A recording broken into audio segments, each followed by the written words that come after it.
brought to you by खाता book. इनका tomorrow होना हो लेकिन हिसाब टुडे हो सकता है। हाँ? कैसे? भाई खाता आउट करो, खाता बुक डाउनलोड करो, ये ऑटोमेटिकली हिसाब करे, उधारी वापस लाए फटाफट। भेज दिया उसको हिसाब। खाता बुक, बिजनेस हुआ इजी। दिवाली गिफ्ट्स का बाजार भारत में फेस्टिव शॉपिंग बढ़ाने का सबसे बड़ा जरिया है, लेकिन इस बार गिफ्ट्स की बिक्री पर कोरोना का असर साफ देखा जा रहा है। इसे बढ़ाने के लिए दुकानदार वोकल फॉर लोकल से लेकर कोरोना से बचाव में काम आने वाले प्रोडक्ट्स के दम पर ग्राहकों को लुभाने में लगे हैं।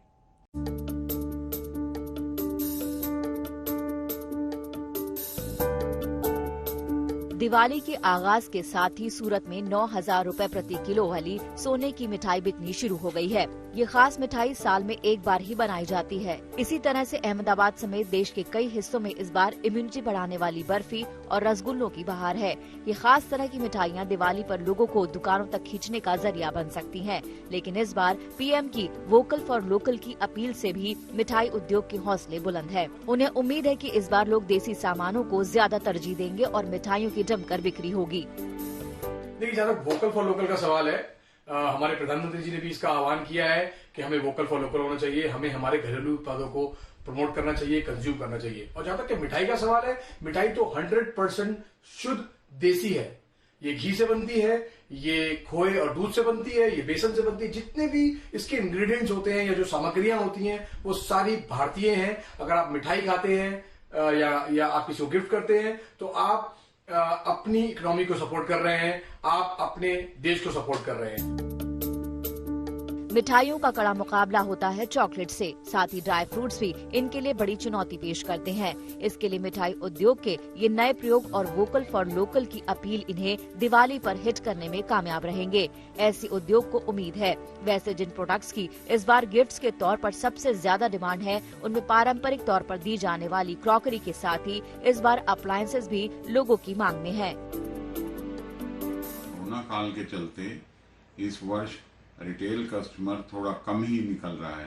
हालांकि क्योंकि वर्क फ्रॉम होम का कल्चर चल रहा है, इसलिए कॉरपोरेट सेक्टर अपने कर्मचारियों इत्यादि के लिए अच्छे गिफ्ट्स खरीद रहे हैं, और जिसमें मेनली इस बार फोकस क्रॉकरी, ब्रांडेड क्रॉकरी पे और अप्लायंसेस पर कुछ ज्यादा है और सालों की निस्बत। वहीं बात करें लोगों की पसंद की, तो इस बार वो अलग तरह के सामान खरीदना पसंद कर रहे हैं और मंदी का साया भी उनकी शॉपिंग पर साफ नजर आता है। हम लोग इस बार हेल्थ को ध्यान में रख के खरीदी कर रहे हैं और वही सबको भी करना चाहिए कि जैसे ड्राई फ्रूट, दोनों ही चीजों का मैं तो देखती हूँ। देखो, कोविड का भी है और पैसों का भी है। पैसों की कमी तो पड़ी है, थोड़ा तो हुआ है, पर जिनके पास है वो तो सब शॉपिंग कर रहे हैं। मंदी की बात से कारोबारी भी इत्तेफाक रखते हैं, लेकिन उन्हें भी ये यकीन है कि दिवाली आने तक कारोबार दोबारा रफ्तार पकड़ लेगा। देखिए, जहाँ तक दिवाली के गिफ्ट का सवाल है, जो मिठाई के गिफ्ट्स होते हैं या मिठाई के जो हैम्पर्स बनते हैं, ओवरऑल इकोनॉमी में थोड़ा स्लो डाउन है, तो इसकी वजह से सेल तो अभी कम है।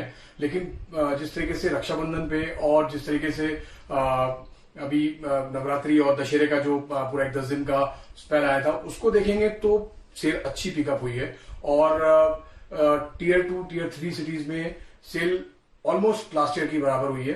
बड़े शहरों में थोड़ा सा अभी भी कॉर्पोरेट्स थोड़ा सोच रहे हैं गिफ्ट्स को लेके, या थोड़ा अभी डिसाइड नहीं किया है बहुत से लोगों ने, तो थोड़ा स्लो है। लेकिन उम्मीद है कि दिवाली तक पहुंचते पहुंचते ये कवर हो जाएगा। अन्य वर्षों की तुलना में इस वर्ष गिफ्टिंग या टोटल बिजनेस वॉल्यूम्स काफी कम रहने की उम्मीद है।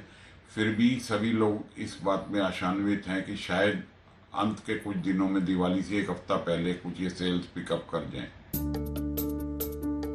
अब देखना यही है कि जिस तरह से अक्टूबर में इकोनॉमी में जोश भरा है, उससे क्या लोगों में भरोसा बढ़ेगा और वो दिवाली पर जमकर खरीदारी करेंगे, क्योंकि यही शॉपिंग भारत की अर्थव्यवस्था को दोबारा पटरी पर लाने का दम रखती है।